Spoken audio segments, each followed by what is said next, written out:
You're listening to the AFTERBUZZ TV Network, now the largest new media platform on the web, and your #1 source for after-show entertainment. Very good, Dean. Johnson.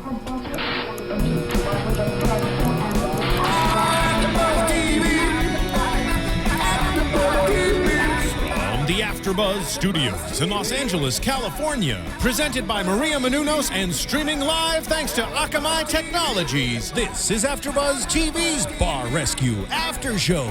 We'll break down tonight's episode and get you all the latest news and gossip. And now, another post-game wrap-up show for your favorite TV show. It's AFTERBUZZ TV's Bar Rescue After Show. If you get in trouble, bring it home to me. Welcome, ladies and gentlemen, to another Bar Rescue After Show for Scoreboard To Death. We don't have any hosts here tonight. We have not one, not two, not three, but 4 special guests on tonight's After Show. Yeah. First special guest, Dorinda Barker. Hi, guys. I, of course, Phil Svitek. And returning after a hiatus, Yeah, it's Keven Undergaro. Thank you for having me back. and our mixologist from tonight's episode, Mia. Hi. Hello. And what do we always say? The Jennifer Garner of the bar science industry. I'm not right. mad at it. Look at that smile. Now you see, Phil, what was I saying when we watched the episode with her, with the, what was the bar in Vegas you guys did? Oh, the alibi. The Alibi, which Casino. your Yeah. premiere episode. It was. And it was like, we could see the women at the bar, very, very lovely women, but we could see that all they did was drink and smoke for the majority of their lives. And then we saw you, which I don't think you've done much of that in your life. You've mixed the drinks. You You're haven't very consumed as many. Right. But am I right, though? True story. Okay, it's one But of I the- love those ladies. They're amazing. I still keep in touch They with grew some of on them. us. They grew on us. Well, we do have a great episode for you tonight because obviously AfterBuzz was heavily featured in it. And what better place to start than the Recon with the people that were there? Yeah, it was. So good. Yeah, it was such a And a big great callback to All In. all in. Well, when it came to when John called and said, "Hey, would you Maria like to be part of it?" Of course, I said, "All in." And great editing when they cut back to that guy. And I'm all in. I'm all in. I wonder whatever happened to that guy. He's making some money on his t-shirt business. And all promoting. Oh, right. his all-in T-shirt business that he copyrighted all in. And probably promoting, doing all that kind. You know what I mean? He's just Yeah. that kind of personality. Those guys never go away. Yeah. You know. But anyway, it was so amazing to be part of the experience, to see it live. There's so much I want to say about it. But I mean, believe the you can one say thing- anything you want about it. We only have so much time. I mean, we're not going to. I mean, I could talk for 2 hours, literally just on my experience, but there's more elements we want to go over. But the main thing, that I want to convey is how real the show is. So we're at AfterBuzz. We're constantly dissecting these shows to see which ones are, as we say, cooked and which ones are real. We have a lot of haters out there who will come at some of our favorite shows and say, "Oh, this is cooked," or "This is set up." And one of the favorite things, I think, a lot of bitter owners that own these clubs, not the ones that are successful like this one, but the other ones who are just programmed to be failures, who are going to continue to be failures, they're always, I think, the first ones to say, "Oh, this was made up, and this was edited, and this and this and this." And then, of course, the fans believe it because that's what they want to believe. That's much more fun to believe that. But I have to say, being there in a front row seat, I was looking around to see what was cooked, and none of it was. They didn't put the bugs in those bottles. They did not put that fry-later grease in that fry-later thing. But I'll tell you what, the bigger indication with me is some of the patrons who were sitting next to me. And, Maria's doing her Boston accent. She's wearing the hat. She's doing her, whole thing. And I stopped at some point doing it because the guys next to me knew. They knew we didn't fit in. They knew we were clearly outsiders. That was and kind of obvious. being a boss. I mean, you did a really good job of Yeah, hiding but it. no, but I get mean, you're two very good-looking people in Oh, a very thank you. But Maria is divey anyway. bar. You kind of stood out, even though you kind of like took off all of Maria's makeup and. But you stand out anyway because it's a dive bar and it's a different clientele. And make sure phones are not on the table. Thank Dorinda. you, Steven. Dorinda. That's what that buzzing is. Okay. Anyway, so but the guys who were sitting next to me, he just started asking me questions. And it was the type of questioning, being a Boston guy, we have someone today who's with us in the audience who's from Boston, so you appreciate this, Jeff. I knew where he was going. He was oh, where are you from? Really? Come here a lot? And it was just the way his tone was. So was that Robert or the patron? It was a patron. patron. It was a patron. And his tone was getting hostile, but friendly on the outside. But I knew, again, I'm a Boston guy. I know when a beef's going to go down. And he was going there with me. And so I just stopped with the accent, with Maria. And then she was getting mad at me. And I said, no, Maria, because now I'm antagonizing him. He knows. And now I'm making a fool out of him. So then my tone started shifting to get serious with him. Then I just started answering questions because his questioning just got worse and worse. And it was about these stupid shows and people in Hollywood and and it just kept going and going and going. And then I was at that moment like, wow, do I embarrass the show and myself to show this guy who I am, because I am a Boston guy, and at the end of the day, I'm sorry, you're a little effing weasel, and I'm gonna smash a bottle over your effing head. But I didn't want to do that because it's like we saw last week's episode where we got a fight in the Recon. yeah, but we didn't need another one. Well, again, it's like you're always that's a whole other thing last week. My God, but the guy wanted to beef with me, Phil. Yeah, and I knew it, and just when it started to go there, it was good because the bartender, Robert, who ended up really surprising me, he was great. He was great. He started waiting on us and doing his thing. But the same guy that was next to me, then he waited after that night. We wrapped. Oh, he stuck and around. He stayed outside. And I said, I'm going to go talk to him. And he's like, don't you dare. I'm like, I want to hear the guy out. Maybe he just, So if that was just one of many indications that nothing at all was cooked. And then when John went ballistic on them, when he came in, the father, who was a very sweet man, Larry, who had made a lot of money in his life. He actually had 4 or 5 businesses. I think he had several patents. Very smart guy. And he owned the building, so he was losing money on the bar. But at the end of the day, he still owned that building. And so if he moved her out, someone would rent and he'd be fine. But he was so rattled from John yelling that he was almost physically ill. And then the guy that was beefing with me went to him to say, listen, this is baloney. This guy's an asshole. Don't let him yell at you like that. We're regulars. We love you. We love this place. And then it was so just to see all of this go down. Again, I wanted to know where I was looking for anywhere in the equation that was cooked. it's a very different experience watching the show and being a part of it. And that's what I realized the first episode that I did, because I'm a huge fan of Bar Rescue. I love the show, and I've watched it for all 3 seasons. And I thought going into it, it was like, oh, all right, well, this is going to be how it is. And I just remember the first episode I did in Vegas, walking into that bar and being in that room when Taffer goes off on the crew. I remember a particular moment after a lineup where he really laid into them and told them that it was their responsibility and they needed to own the fact that they needed to change, and it was only going to get better if they accepted, that they were failing. And these women were crying, and he is yelling at them and yelling at them. And being on the other side of to it, be there live. it's kind of jarring and slightly terrifying. And to watch it on TV, it's like, yeah, get him, Taffer. And standing next to him when he is doing that, this giant man with this huge presence and booming voice yelling at these women. I got back into the trailer, and the executive producer and the director took me aside and said, Mia, what's going on? And I was like, no. I just, they're like, were you going to cry? And I was like, I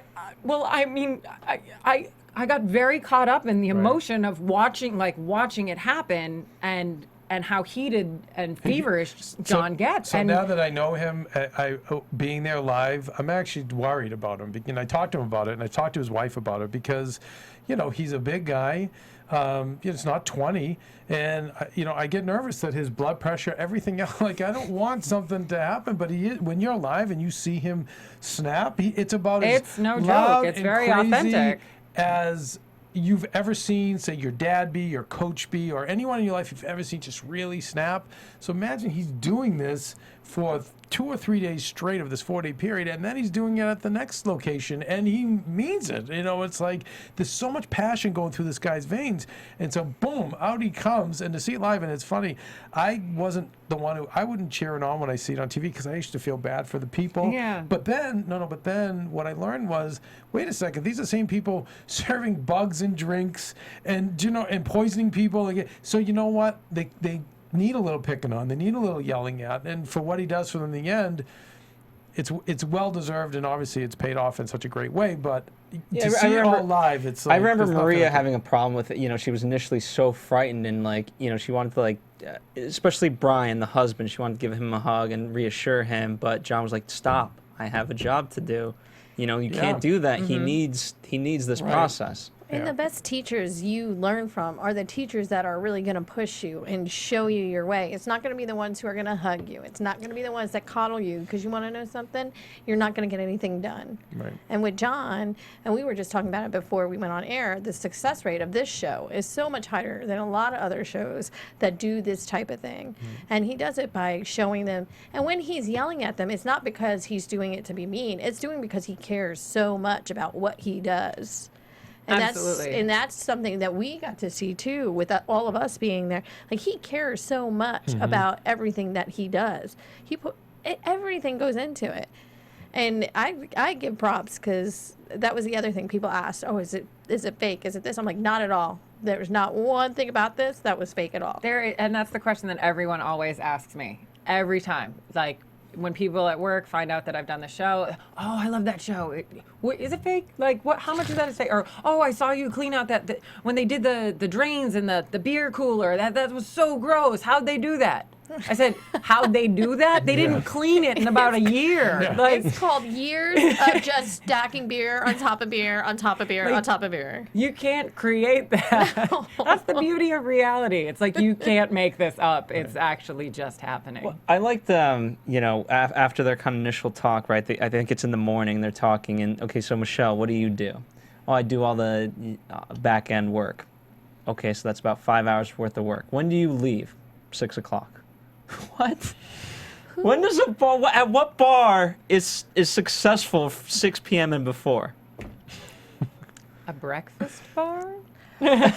Or, no, seriously, in Long Beach, because they have longshoremen and they work overnight. I know there's a couple bars that do get busy around 6 a.m., but that's very rare. Oh, that bar was open. Well, do you know I don't know what the hours were, but that bar is not open at 6 a.m. There's a few. No, not this No, one. I'm sure there are, but this one is certainly not. No.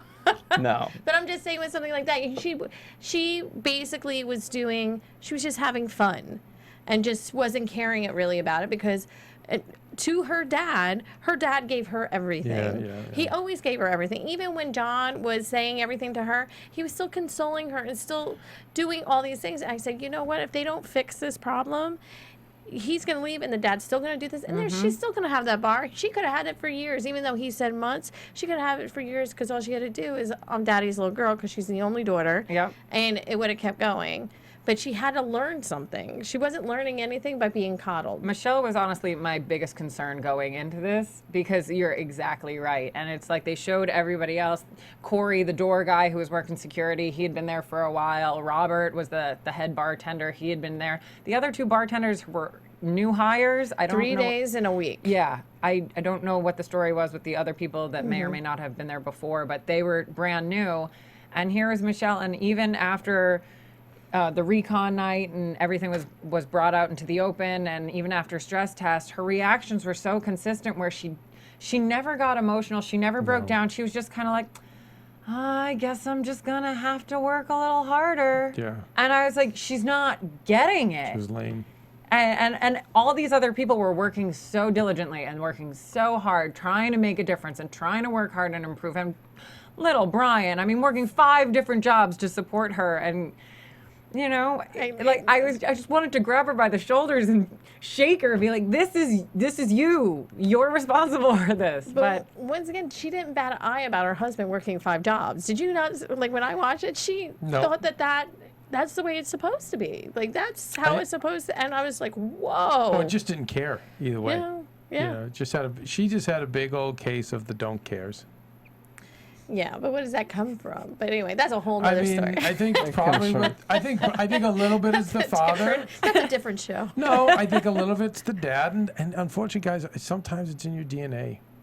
You just, you know, it's what you had inside to begin with. But yeah, I also feel like it was the environment that they were already in. I mean, when we walked into that place the first night, it looked like a glorified frat house. Yeah. There was just like beer signs everywhere. It was like brand ambassadors are just coming and thrown up on the walls. Everything was just like product and advertising. It was nothing. She said the word fun. Michelle was having fun. She just sat there. At least, like, you know, in the other ones we get kind of like, okay, you know, the lady with the bell last time. Like, wait. All right, we're 15 minutes in, 48 seconds, and now we're talking about O-Face. But I have to say, so someone actually said that the O-Face, you know, there was someone who did a Ustream rant defending O-Face. Oh, I just was read there. something. What a bunch of nice people, and it really stinks because people believe, you know, what these guys were saying. So, but by the way, let me tell you guys, people something. One old timer told me one time.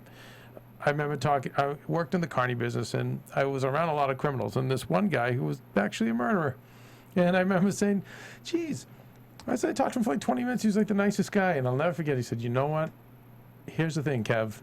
Anyone could be nice for 20 minutes. So you know what? Okay, you went into O-Face, and maybe you were there for 2 or 3 hours, and you bought their beers, and you shot the shit with them. Congratulations.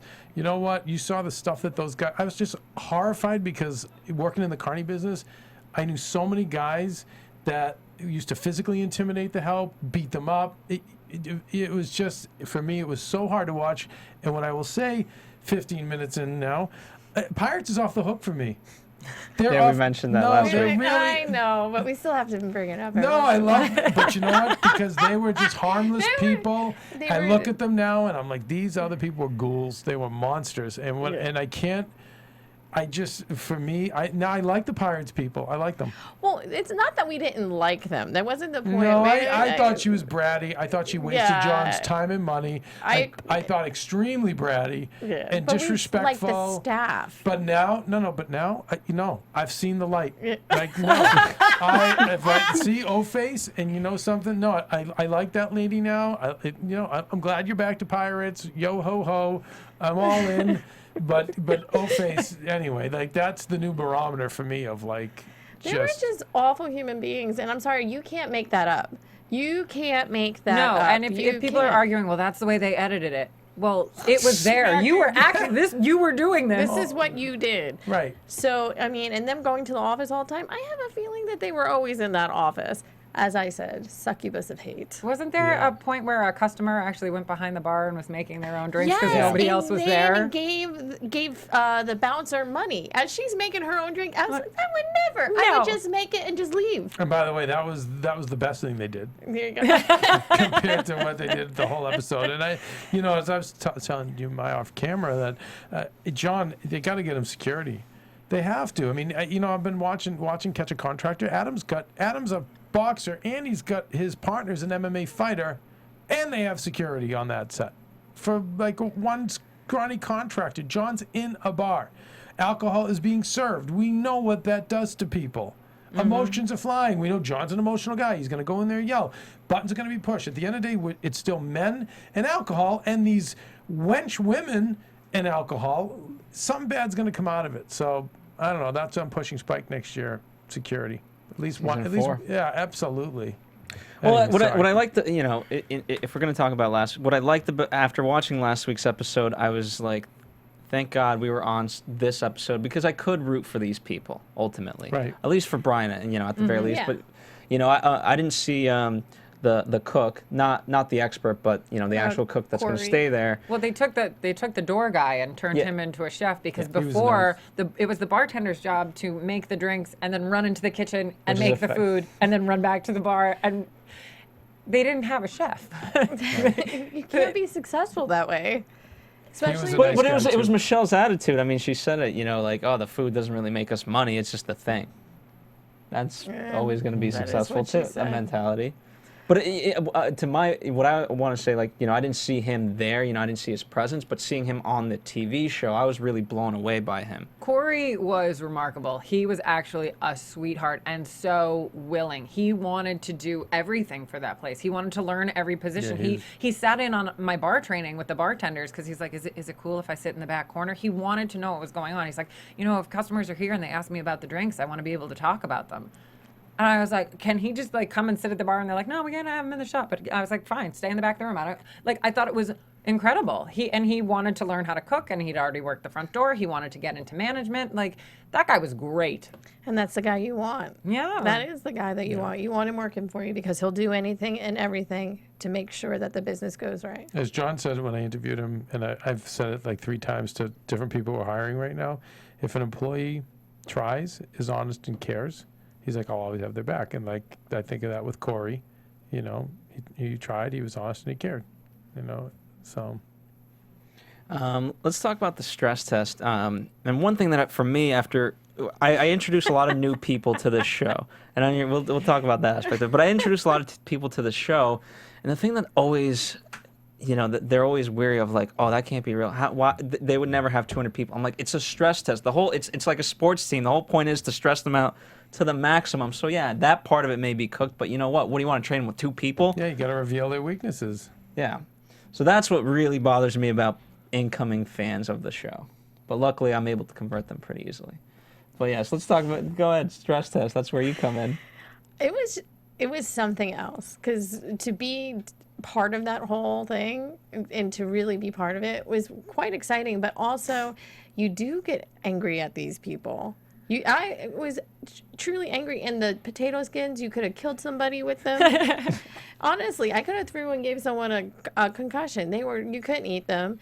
The food, they had no table numbers, and so Corey, no matter how hard he tried, Michelle seemed to be out of it. And Brian was just running around like a chicken without his head, over the place. I mean, to our table alone, how many things came to our table that were not supposed to come to our table? Oh, absolutely. Even the nachos and the salad, the chips and salsa, that was stale. How does that happen? It's great. In terms of the drinks, I want to talk, because we didn't quite capture this on the show, but our table had like 5 rounds of drinks. And John kept going in every time, and I think at one point you came, and he was like, "Okay, can I try your drinks?" And I wanted to say it was good, but I just couldn't. It was just terrible every time. They were awful. If I may, for one second, so bad. there's so many bars and people that have misconceptions about using jiggers. Everyone sees jiggers as a sign of weakness. Like, oh, we don't have to use jiggers. I'm just going to free pour and make my drinks. Okay, a jigger is designed as a unit of measurement. That's what it is. If you go into any bar right now that's doing great cocktails, downtown LA and New York and Miami and Chicago, all the good bars are using jiggers because you want to be able to order your drink from any bartender working and have it be consistent. Yeah. That's what it is. And these guys were all free pouring their drinks. Their measurements weren't accurate. I have no problem with free pouring if you know how to do it. But if you don't, you have no... We had the dump bucket on the back of the bar. That is also not staged. I was not going to let them put on a drink, especially to your table, if it wasn't right. I was dumping everything because no one could pour. Yeah, it was just amazing to me because I did this for a while too, and 17 years. 17 We're very proud of Dorinda here at AFTERBUZZ. Get it, girl. Yeah. And I don't want to start trouble, but I know you're really good. as a bartender. And I know now. What is it? It's you, Southern California's best bartender. I am a speed rack champion of Southern California. That's fantastic Right. because let me tell you something. Dorinda's There's not been known so for many speed. No, times- Dorinda's more consistency, right? What is it? Yeah, Right? the consistency, but But I you used can to hold do your own s- speed, yeah, right? Exactly. Yeah, that's why I'm going to bet on you. I'm just saying. My drinks were judged as well. Okay. But there's something, Sometimes I you cut love- corners, though. We'll talk about that. I love when guys, there's more guys too, that talk about women and they're really only there for a showpiece and blah. You've heard it. Oh, yeah. Throughout all the years. Well, I didn't come up that way. I came up being like very, big, busy bars, stuff like that. You had to pull your weight whether you were pretty or not. And there was no ifs, ands, buts about it. So seeing a woman to me that can really bartend, who's really there and really loves it, and I know a lot of them. We I know do some. too. Yeah, we know some of the same people, and they love what they do, and they can run circles around any man that I've worked with. And you've seen it. You've worked with some of them. So I mean, Well, I've known more better girl bartenders and servers than guys. Oh yeah. Maria, Yeah. it's funny. Maria has a theory too. Even when we've made films, Phil, she's like, Kev, end of the day, girls hard workers than guys. Well, we have to prove ourselves. That's the whole thing. We They have got to something prove ourselves. Yeah, Because they're not looking at us like that. No, I've had it actually happen more than once that I'll go to take somebody's order and they'll tell me, "Oh, I'm gonna wait for him." I'm sorry. Yeah, no, I'd rather have a girl make my drink. Or when people are like, "Do you know how to make this?" Yes, I do. I will make the face off of that. Exactly. But now I don't know that I want to. Now I'm like insulted, and now I hate you. So I'm like, How so do you you make can a wait for him. rusty nail? Why would you want to rest me An now? old fashioned. I'm trying to. Harvey Wallbanger. I mean, I can make all of Jeff, these what are things some for of you. the but old time drinks that like our fathers and I make grandfathers? probably 100 old Yeah, fashions. they're Old coming fashions- back. No, old they're coming fashions have back. been making I a know. comeback. They are. They're making a And my comeback. first I love drink it. ever I I love made an was a old rusty What nail. about a nice grasshopper? Oh my god. Never order. What's that? You should never hear these names at a bar. No, Not anymore. Yeah, my first drink I ever made was a rusty a nail. rusty nail. Yeah. Yeah, no, all the old alcoholics I knew drank those. Oh, yeah. They loved them. And old fashions, Rob Roy's. Yep. Rob Roy's. Um, Anyway, yeah, whatever. back to the show. Fair enough. We can Well, geek out The on cocktails point is, later. we overpoured, and again, I don't think what I love is just knowing kind of everything that did happen those nights. For the stress test and the relaunch, and they mentioned it, but again, just seeing the full extent, going through all those Don Julio bottles. I mean, just from the production side of it, it was mind blowing. The culinary producers were losing their mind because they went through all of the tequila. Like, that was the tequila supply that should have lasted the entire 5 days. They went through it all in the stress test. Were people bringing them home? Like what? No, I mean, there was a shot of them all. all in the trash can. They couldn't do They it. couldn't pour. Which is crazy. But how was Robert? I mean, the other two, one 3 days, one a week and a half, whatever. But still, you would have to have some semblance. Even when you were showing them, you showed them a little bit before you guys even got started. We do a brief training before Yeah. we let people in. And I broke everything down and I encouraged jiggers, but told them they were welcome to free pour if that was their style. We're not there. We're just there to see how they handle themselves under pressure. And unfortunately, they could not. Well, It was just John amazing. had the good quote. You guys got the drinks out late, and when you did, they sucked. Mm-hmm. And so, in terms of his whole thing, reaction management. Well, it's bad enough that the drinks are late, but if they're going to be late, have them at least be perfect, because then at least you're like, okay, you know what, not bad, and you can get them back slowly. But if you're going to just insult them, for lack of a better Yeah. term, they're never coming back. That night, I don't think I maybe had a drink, and that's how much alcohol was in there. I got the red cheeks and like the heat, and I was like, I did not drink that. Just like, Oh, but what you is did. happening? I guess I did. Thanks for driving, Phil. Of course. Safety first. Well, luckily I never got my drink eventually. So there you go. So No, but But- it was crazy, and to be honest, I mean, we had a good group of people there. yeah. And everyone, even some of the other AfterBuzzers who have seen the show maybe once or twice who also thought that it was rigged. They couldn't believe it. They were so into it. And some of them, even Daryl, now watches it consistently. He's watched all the marathons. He's watched all the shows. Right. He's like, I can't get enough of So it now. Daryl's president of programming over at Black Hollywood Live, our sister network, and now he's watching Bar Rescue because why? He's learning management, he's learning success, he's learning all the strategies that I think we always say on the show are universal. It's not just bar etiquette, the bar business, Yeah. you know.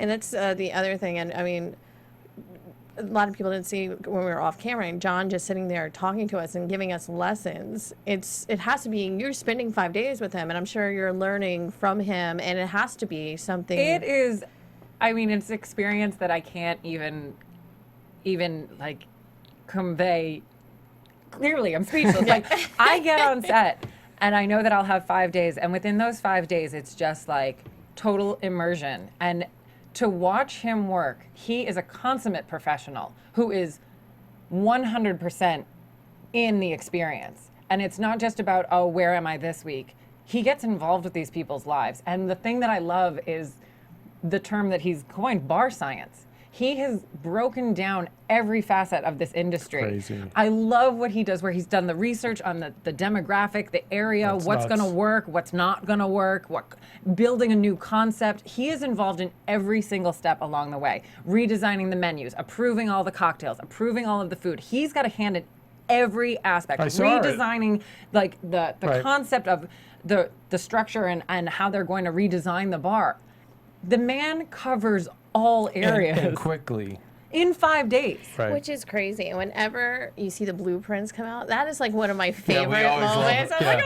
oh, My dad's an Yeah. architect, so that's his favorite part. He's like, oh, there's blueprints. This show's great. Like, Love it. it's like the redesigning of things. But there is a science to everything that he's found it. He's put his finger on it and discovered that, oh, no, seating would work better over here. And if you have a stage or a focal point, well, then you got to do it this way. And it should be this close to the bar. And it blows my mind every time. Even, I mean, I watched the marathons. I watched yesterday. I was doing my taxes for 5 hours and I had the get Bar sucked Rescue in. marathon on. And I learned stuff every single time from every different episode because it's so fascinating. And You're yet- like, I wouldn't even have thought of that. But And what makes that so, and yet, as incredible as all that is, because it's all true, you know, then take the next step and realize he has to fix these people. yeah. Well, he doesn't have to. He could be like the other shows, but he does, and he knows, like, you know what? It's not enough. It's not enough. I have to fix these people. And then they all have a whole host of problems. It's not the same problem every week. You know what I mean? What's It's like- remarkable is that with this show, it's not usually 9 times out of 10, it's not the bar that's the problem. There's always an underlying familial issue or management issue. There's something going on, and like he has a way of finding it and then working through the tough love, and that's what sparks a new. I mean, I new think of interest in hanging their business. hanging that picture 2 weeks ago of the late father who, you know, was in the Air Force, knowing that would empower the son and keep him on point and inspire him to not drink, you know, and to not get into that bad behavior. And we knew the guy was sensitive. We knew that no one had empowered him in his experience, probably except for John his whole life. It's just genius. That was just a couple weeks ago, you know, like just amazing. That's why it's like, for me, I'm hoping with John, he's clearly the Zeus of the world of bar and restaurant science, but I feel like he's much more just a general self-help success individual. I think I could put him in any situation. He's going to find his way out. He's going to fix it. So Well, I liked this aspect. I liked the trip down to the Don Julio factory. You know, and we got that before with the Guinness factory and whatnot, but I love when we're afforded these opportunities, and especially, you know, those people especially. It changed them. Like they were gone for I think a day and a half, and they left that night after the stress test, went home, got to pack a bag, and got on a plane. And they came back straight to the bar from the airport when they got back. And Robert came back on no sleep. He hadn't been a part of any of the bartender training. He didn't know the new drinks, but he was so excited.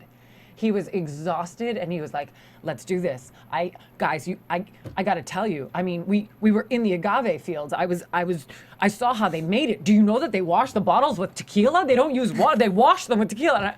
And he was so excited, and that is an experience that's going to get him excited about his job again. He can talk to customers and be like, "Okay, I was there in Mexico, and this is what they do."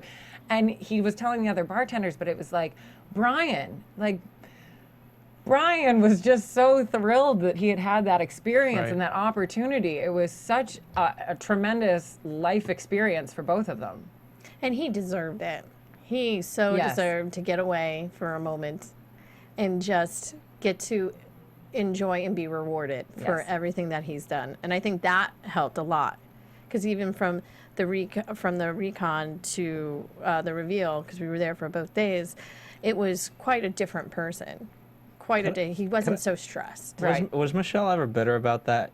Brian got to go and she didn't? Not in front of me. I think she saw it the same way, that Brian deserved to go. Right. She never seemed bitter about it. And she was a part of the bar training, and at that point, I think that was the shift in her, where she was like, I'm going to learn this, and I'm going to take responsibility for my business, and I can't have everyone in my life bail me out. Very cool. Which is a good thing. Shall we move on to the relaunch? Yes, please. All right. I love this theme of it. I mean, I can't say enough of what I loved. I mean, I know Steven, who's in the booth right now, he loved the wheelbarrows. Oh yeah. I like the train racks because obviously it's a train, but then also from a practical sense, it was a little bit higher up. But if I really wanted to, I could still put stuff in there, and it is practical. And just the TVs, it had the. It made you feel like you were on a train. Yeah. Which was great. It's just fantastic. Lighting, clean. It was the lighting on the bar was amazing. It was fantastic. And the way the bottles were all lit. Yes. Yeah. It was so nice. And it just fit. It fit the whole thing and everything about it. And you know what? Wasn't there... When you walked in, you had the You had barrels. the sign there. You had the sign when you walked in, which Maria really loved. Yeah, that's what I was talking about. I really like that sign. Yeah, and then the colors on the outside, it's just... It popped. you could see it. It looked like a whole different bar, too. It did. And especially in the area that it was. I mean, granted, it wasn't the... But now that building will stand out in that area. Absolutely. And that sign, it Definitely. totally pops. Yeah, it was great. And the menu, the food was so good that... I know if I lived down there, that we'd be going all the time to eat. You know, all the time. Chef Anthony was tremendous. He was great. Great chef. Wait, did I hear that he went out to go get a scratch-off lottery most ticket? amazing story ever. This is a true story, True right? story. Okay. He was filming his kitchen training with Corey, and he had some downtime, and he was sitting in the trailer and was like, "Do I have time to go get a snack?" And they're like, "Yeah." He's like, "I'm gonna go get a pickle."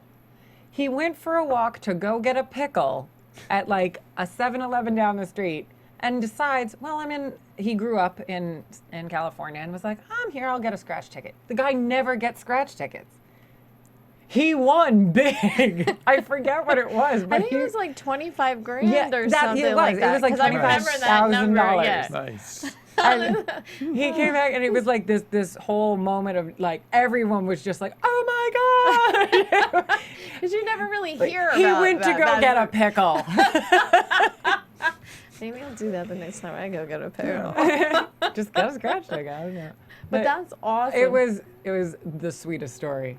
He was a great chef. I talked to him off camera a lot. His food was. His food was that was the best potato skins I've ever had in my life. Maria said the same thing. It was crazy to the point we said, God, when we're down in that area or for special occasions, we're going to drive down. Yeah. Just because it was that good. And I like the tacos that they had. The tacos were because John always talks about the 3 colors, and so I don't know if they quite showed it, but you had radishes because you had the greens in there, right? But then the radishes, popped with its red, and so you got that, Yeah, and then the that was a great mixture fajitas of color. The fajitas were great. Yeah. I'm a huge fajita fan, so I like it. They're so good. It's just all so good. Yeah. Take time was a lot faster. Oh yeah, everything came out quicker. Everybody, it just was like a whole. It's just was a whole different bar. in And a everyone had matter of, smiles. what, 24? Yeah. Yeah. You know, you could see it, and whereas Brian on the stress test was trying to help and he was trying to be uppity, now there was a genuine smile of happiness, and there wasn't the weight of the world on his shoulders. The father was so excited. Everybody was. And, you know, just the way they were all tweeting last night, they had a big viewing party. But the numbers are staggering. I think she had emailed us last night, said, I think up $2,700 a day or some crazy number. wow. But they're, Oh, that makes me so yeah, happy. they're doing so well. And it just goes to show if you're a bar owner, you know, just listen. Just buy into the system. Or you know what? Don't, because we love it, because that's very entertaining to see you act foolish and stupid.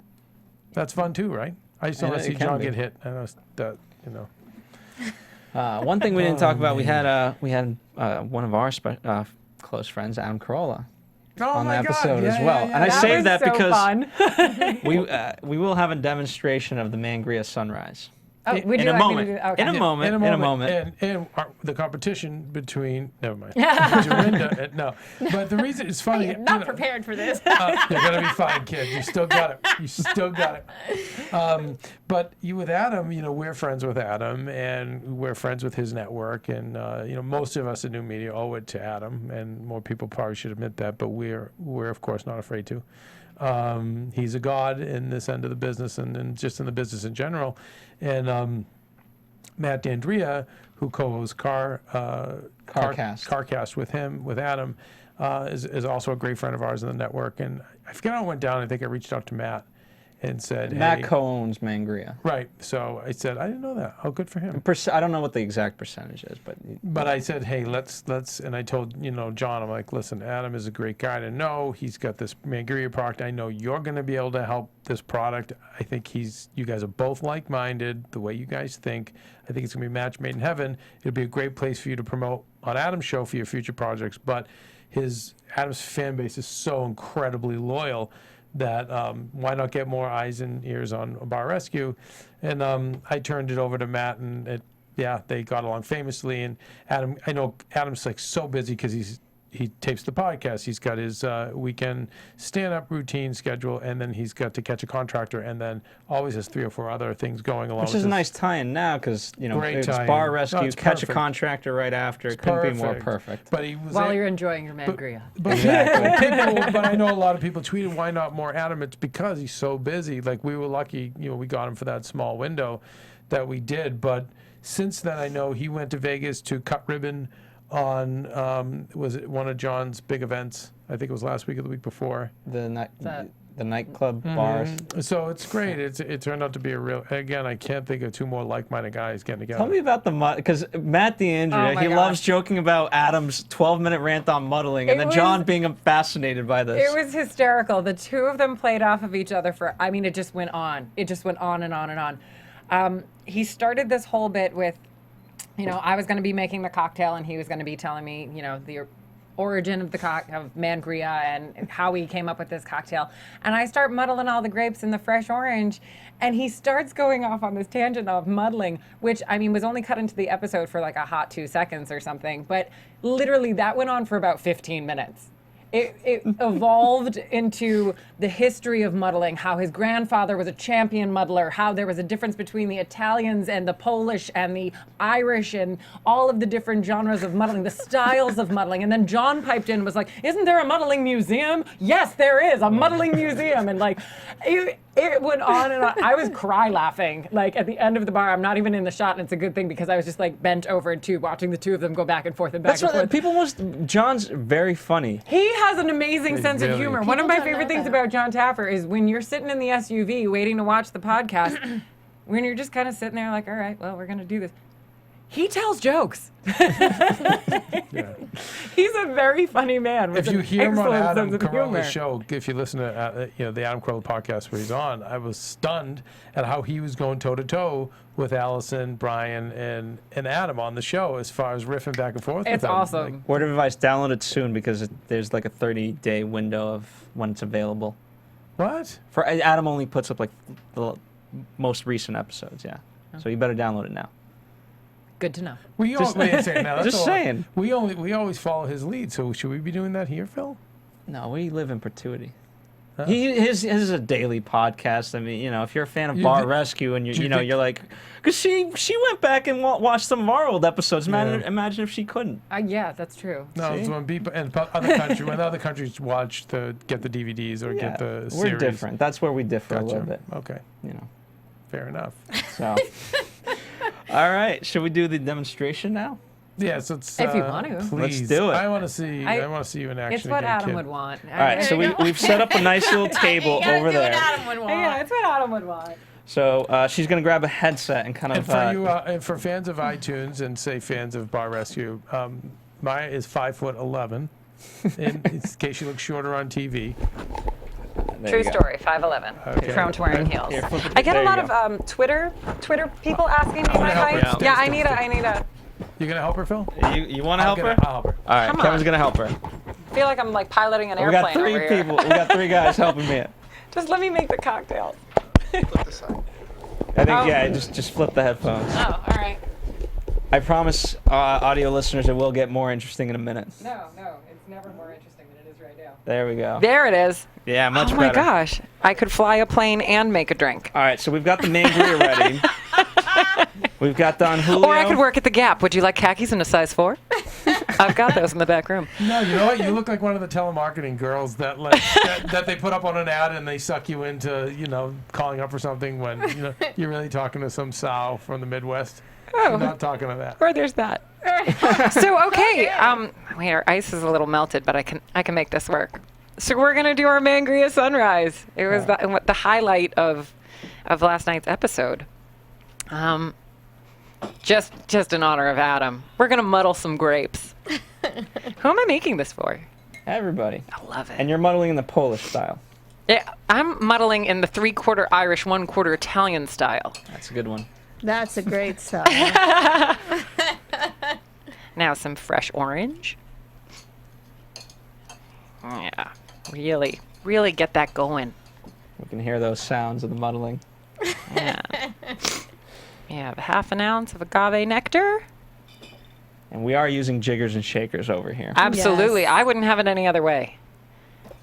And I like what we learned about the spoon on the episode. I didn't know that. Oh, Not yeah. that I bartend much anyway, but 1/2 ounce of Don Julio Blanco, which was featured extensively throughout this episode. By the way, 4 trips to Bevmo to get you the exact one. They were so scared of you and John that I even got involved and went to one of the places to get it, and it was not the right Don Julio. So just so you Could know. I tell you? See, I sent my guys to get some stuff, No. and the first trip they went into the liquor store and they're like, "Okay, we need muddled grapes and oranges." And the liquor store was like, You "What?" can't get them pre-muddled. No. You just get grapes and oranges. What are you talking about? No, and my like, God. Here That's what it they is. did. Adam Corolla's Mangria, 2 ounces. And this is this is his original one because he also does have a pear one, right? Yes, he does. This one right here, That's right. the white version. Some cooking music for you guys. Also delicious. oh, I was like, I don't have an ice scoop, Gotta so have I'm just gonna cooking go in. music. Yeah, this easy listening is really telling me how to live my life right now. All right. Hey There you guys. Nice. Oh, that was a There, smile. yeah. That's hilarious. It's like a signature thing. Yeah, you gotta sit- smile at your guests. It's very There you good. Marginal. You If gotta you're see having Dorinda- fun, your guests are having fun. You got to see Dorinda do it. That's nothing. That's good, though. No, it's good. And we're gonna top it off with some Prosecco. I love Prosecco. Should we have her doesn't? do It is 2 such a and you do 2? great- No. And we do a no. blind double study? No. Shall I keep going? I've got one. Who wants Keep this going. one? All right. Hell yeah. Jeff would like one. Our audience studio member. A Mangria Sunrise for my Boston homie. You don't have to lie if you God, don't like it. Her presentation's great too, Jeff, right? Thanks. Look at that smile. It's not my first Right, day. right? Not my first day. Been doing this a while. Jeff says he likes It's it. not your first rodeo. It was a believable shake, I have to say that. Thanks. From the nightclub business. Thoughts, feelings, impressions? It's pretty good. It's not bad. I mean, it could be chicken parm. I'm pretty hungry right now, but I'll take a drink at this point. The kitchen opens in 30 minutes. Stick around. Yeah, I think Kevin's going to be working on potato skins in Yeah. about a half an hour. Absolutely. In quesadillas. So should we make small talk? So Jeff, make some small talk. Oh, you don't wanna hear my accent, No, I man. want to see how good she is with the small talk. All right, let me ask you this. Yeah, of course. So, how did you end up coming out here? If you're from Boston, you were bartending in Boston first, or no? No, I grew up in a suburb of Boston, Milford, Massachusetts. Yeah. Small town off of 495. Know it. Yeah. Oh, Know wow. it, love it. Love it. Milford. Did you work in Boston? No. Right? No, I didn't. I just grew up there, and then I went to the University of Miami. Go Hurricanes. Oh boy. And I was down in South Beach, Florida. Graduated in 4 years, moved to South Beach, spent 3 years down there. Did a brief stint back in Boston and moved out here, gosh, like 7 years ago? So you're still bartending somewhere. Where are you bartending? I was never bartending in Boston. Oh, okay, but where in LA? In LA, I'm at the Soho House in West Hollywood. Ah, I like it. Never Yes. seen you there, but I love it. Come say hi, I live there. Really? We did. I'm like the mayor. There was a Diageo party for Jimmy Kimmel's Emmy party was there. So Diageo sponsored the whole thing. It Yep. was like 3 years ago. Were you there for that? Yes, I was. It was amazing. Yeah, it was amazing. I opened the property here in West Hollywood, and I've also opened 2 other properties with the company. I did the Soho Beach House in South Beach, That's and I opened recently, last year at this time, the Toronto Soho Oh House. wow. I think she checks out. So I got to jump in as a. I can't really reach Go-Go Gadget. But then again, that would be who would be at Soho. I wanted to. Okay, let me get involved, man. Please. Yeah, I know. What's up? You've been bartending for a long What's time? up, kid? You sound wicked pissed No, off. how long you Take been the accent bartending? out. Yeah. I've been bartending way too long. Like yeah? How long? I started bartending right after college, so that was 95. I started bartending because I was told I was a terrible waitress. No way. Yeah, I spent way too much time. I would get to know my guests really well, and I would end up sitting at their tables and yeah. chatting and not running food. And someone was like, notorious. okay, you're a people person. If we can get you to multitask, we can put you behind the bar. And if you can talk and move at the same time, we think you're going to be really good. And I've been back there ever I since. feel like you're far too nice to be a bartender. I had nightclubs in Boston. There's a stereotype of the hard. No, because that's Boston. Right, though, it's but very That Boston. is- You're right. And then, Yeah, by the she's way, got the so- Miami. You can tell. You can Nightclubs tell. are different. Yeah, I Like, know. nightclubs are totally but Dorinda, different. it's Boston. It's Boston. Girls have. The wall's up. If you can take the wall down of a bartender in Boston, you could take over the world. No, By the way, I have to credit whoever made that decision, because most people would be like, okay, you're fired, you know what I mean? But they saw that potential in you and said, hey, we just got to readjust it in some sort of different way. Yeah. I got to thank Because them most for people that. don't do that. Most people don't. Be like, no, you're yeah. fired. Do You're we have to give awful. them a shout out, or who was it? Who gave you the? That was in Miami in like Mia, 96. okay, how has it affected your love life? The bartending Yes. thing? Yes. Well, it's very difficult to maintain a relationship keeping the hours that I keep. Right. I can go to work anywhere between 4 o'clock in the afternoon or 8 o'clock at night and get home anywhere between 2 a.m. and 4 a.m. Okay, so do you have to date other people in the industry? I have a rule, a personal rule. Okay. Don't pee in the pool that you swim in. Okay. I don't hook up with coworkers. Okay, but wait, what about the pool across the street? Yeah, exactly. I'm just saying, someone in the bar industry, but not necessarily from the bar you're working I know at. a lot of people that do that and are very successful in doing that, and it does work in that you are keeping similar hours. I went another route and ended up dating a guy that lives in my building. So Isn't that the same as peeing in your pool? Totally. It's actually worse. Than peeing in no, your because pool. we don't work together. Jeff, let me explain. A guy sees it as peeing in Oh, the it's pool. not A good. Girl Does loves No, it. not. you Yeah. never see that. Girls love No. that. But I just feel like, I just see a lawyer, an agent. Yeah, I you don't- see, I like, don't coming see- in and taking you away. I Like, think you need someone who needs therapy, because bartenders are great therapists, I think. So you need someone who's like codependent on you. I think that's perfect. Oh, jeez. We're really going to get psychoanalytical over here. Wait, but I think the clientele at Soho coming Oh, in far there. too nice. Well, she would be intimidating to them, I think. I think But she these would. It's Hollywood. Don't you think they're so cocky? And No, arrogant? no. I think that she would. I think she'd shut them down. It's the ego thing. They wouldn't be able to deal with it. I think a Boston guy would love her. A 'cause she- Boston guy yeah, would love it, of but course. you're right. But the Hollywood the industry type? guy, no. No, I don't think so. Gotcha. Oh. She's keeping quiet right now. I'm just really enjoying Do this. you want to feed in? Do you want to feed into this or what? Do you have any questions? I'm Do you really enjoying. How often do you get hit on by Hollywood types? No names. I of work course. with Hollywood types. That's like. Are they intimidated by you? I would see that happening. Yes and no. Yeah. Okay. By the tell me way, the yes, yes, part of it. yes. Which part? The yes part is that I'm not one of those typical girls. I'm very fortunate in that I'm not working in one of those bars where I'm required to wear a leotard or Right. a halter top. Like, we have a uniform. It's fairly respectable. It's conservative. So it's not a TNA place where guys are coming in looking for that. So the fact that I am rather tall, that I'm really good at my job, and I can carry on an intelligent conversation, that can be a little intimidating. That's exactly what I'm talking about. Because you're in the town of midgets, by the way. I mean, not because I am one, but because everybody is in this town. So to be 5'11" and be a female and a bartender who is all business and good at what she does, I would say you would scare people. Okay, but conversely, I see so many of the little Napoleon Yes, producers yes. with the glamazons. Yeah, of course. With yeah. the 6 foot, That's probably what glamazon. I would say. Is that what hits on you or no? Do you get the little midgets? I tend to get hit on by the older gentlemen. And by the way, love the older gentlemen are not afraid of me. I love that. Always rooting for the old guy. Yeah, of course. I did have to email a gentleman friend once and tell him Shut that him down? unfortunately he found the one girl in Hollywood who does not have daddy issues. Oh, yeah, see, that's why I feel like you would scare people away. hate 'Cause when you they- clearly don't have daddy issues. Yeah, that You're- sucks. Yeah, I know. Ruined it for us, buddy. Forget that idea. All right, ladies and gentlemen, the last drink has been made. Cheers. Okay, do you get to drink your own too? Well, no, because there's 4 of you.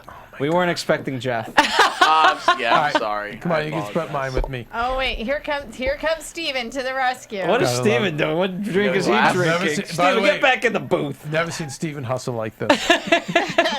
Steven, make sure you bring ice. Okay, let's bring it back to Bar Rescue. How has it changed your life being on the show? Steven's got a glass for you, by Oh, the way. thank you, Steven. Bar Rescue is awesome. I mean, I loved the show before I was even a part of it, but now it's just so much. I love this. I love this opportunity. I did one episode and was like, oh my gosh, that was so much fun. And then I got the call to do the second one and was blown away. So I know you love the experience, but I want to hear how or has it changed your life? It's certainly changed my social media. Okay, go ahead. Tell us. Which is interesting and something that I'm definitely not used to. I don't think I was used to having fans per se, and I didn't necessarily think that doing a guest appearance on a show like this would garner this much attention. A fun little story, I was in the grocery store in Milford, Massachusetts over Christmas with my mother picking out oranges and got recognized by a guy who came up and was like, are you on Bar Rescue? My mother nearly dropped the oranges. I'm not even kidding. And this happened in small town, and I got recognized, and that was. Did you have to muddle for him? Did you have to do an I did example not. of muddling? But No. that was completely surreal. And we found out we went to the same high school, and his dad taught my sister math, and these are these weird things. But it's a different experience. Sometimes people will come up to Soho House and sit at the bar and be like, oh, I saw you on that show. And it's like, I don't think of it like that every day. This is just my job. This is what I do. But now I'm put out there on a larger, grander scale. And it's really fun. I mean, last night I was sitting there watching the episode, and within 5 minutes of it starting, my phone blew up. It was Twitter, it was Facebook, it was texting, it was people I haven't heard of in years. And how many episodes have you done? This was my third. Yeah. And I mean, I will ride this opportunity as long as I can. I cannot say enough about this crew and about John Taffer. He is remarkable. And this show and what he does with this show is absolutely incredible and completely commendable, because he's not just saving bars, he's helping people. And I love that piece of it. But he surrounds himself with really great, incredibly hardworking people. And I've gone back and I've done 3 episodes, and I love his crew. every camera guy, every guy in the office, the girls, the culinary producers, the girls that do the set design, they are a family. These people are awesome. And I'm now friends with them on Facebook, and I wish them happy birthday. And Yeah, crew was great. Crew they're was amazing. Like the love that I have for these people is so tremendous, and it's such a surreal experience to go and be a part of something for 5 days. But it's like I keep in touch with the chefs that I've worked with. I keep in touch with the crew, but like it's one of the best experiences that I've had, and I would love to do more of it because I'm so attached to it. Do you continue to give advice to the bartenders and owners that you've kind of been in touch with? Specifically for this episode, in terms of what? Like let's say this bar. Like, do you still email, let's say Brian and Michelle, and say, hey, how's it going, guys? I you doing purposely kind of kept a distance from. And I've done this with the other bars that I worked with. I keep a distance with them until the episode airs because I don't know the way it's going to be edited. I don't know if something that I have said about someone in an interview is going to come out and then suddenly they don't like me. That's very smart. So, and it's like Norwalk is not far from LA. I fully plan on going and paying a visit to the Agave Cantina Junction or Agave Junction Cantina. Yes. I'm going to go down and visit them, but I wanted to wait until the episode came and let them have their moment. Like, this is their thing. This is not my thing. But I fully support them, and I want to see where they are now. And I always do that with the episodes. I did that with the girls in Kansas City. I did that with the girls in Vegas. They all have my email. We keep in touch now that the episodes are over. I say, then we can be Facebook friends. But until it's on, I don't. I see. That's smart. I like that rule. Well, we're starting to cross over here at the AfterBuzz Studios into the Monday Night Raw after show. So if you guys are watching live and you have, God forbid we do that. Well, you know what? If you're watching us, Raw fans, you know what? Tune in for Bar Rescue. It's a great show on Spike. And another show, Chasing Maria Menounos on the Oxygen Network, 10 p.m. Tuesday nights. Please watch. And so, Mia, how do we find you? Oh, okay. Social media. You can find me on Twitter at Mia_M_, and on Instagram, I'm Tall Mia. Oh, I like it. Tall Mia. That actually came about from working at Soho House when I first got hired and opening the West Hollywood location. A girl came from the New York location to help train us, and she was also a Mia. So we would hang out all the time, and I'm actually in her wedding in August. Yay! Wow. But she's Little Mia, or she's Red Mia, because she's got amazing flaming red hair. And I became Tall Mia. And even though she's now living back on the East Coast, everyone still refers to me as Tall Mia. So find me on Instagram. Mia, why don't you Tall Mia, why don't you sashay back over here? I would love to sashay Come sit back over here. Phil, why don't you pick it up from here? All right. Well, what's left? I mean, we've got just a little bit of time. I'm gonna really take over this Raw fan base right now that we've got watching live. We love, you know what, we're excited for WrestleMania, and we're doing everything in Maria's schedule to try to get there. For those of you listening, again, this is only for more of the Raw people, but you know how Daniel Bryan, he took over Raw, and he held Raw hostage? We're going to take Raw hostage tonight with Bar Rescue and us. We're not leaving the studio. We're going to get more followers for Bar Rescue. Okay, so you know what we need to build here, just looking at this whole setup? We need to build a portable bar that rolls in, Phil, that's illuminated. I know exactly how to design it right there. We'll put it in storage, but I think for different shows, we need one. That'd be great. Right? Like a nice bar there, because that just worked out way too well. That'd be great for Black Hollywood Live. Yeah, absolutely. Like some of the shows that we have that are, that just went. Guys, you got your drinks. Let's do a toast. Yes. Oh, thanks, All Steven. right. To Scoreboard to Death. No, to John Taffer, you guys. Come on. Like, why are we all here right now? Well, To John To John Taffer. Taffer. The man. Cheers. Cheers. Salute to you. Jeff, thank you. All right, and on that note, we'll see you guys next week for another great episode of Bar Rescue. Dorinda, wait, how do we find Dorinda? Oh, you can find me on Twitter at Lula Cherry Films and on Instagram at DorindaB1. And I'm at Undergaro, Instagram, and what's the other one, Phil? Twitter. And I think we're doing Corolla tomorrow night. Adam Carolla's podcast, yeah. Yes, Check that out. tomorrow night. So. And again, Tuesday night, check out Keven Undergaro's and Maria Menounos' show, Chasing Maria Menounos. Yeah. And again, thank you, John, for having us on the show. And we hope we didn't let you down. And we're looking forward to a follow-up.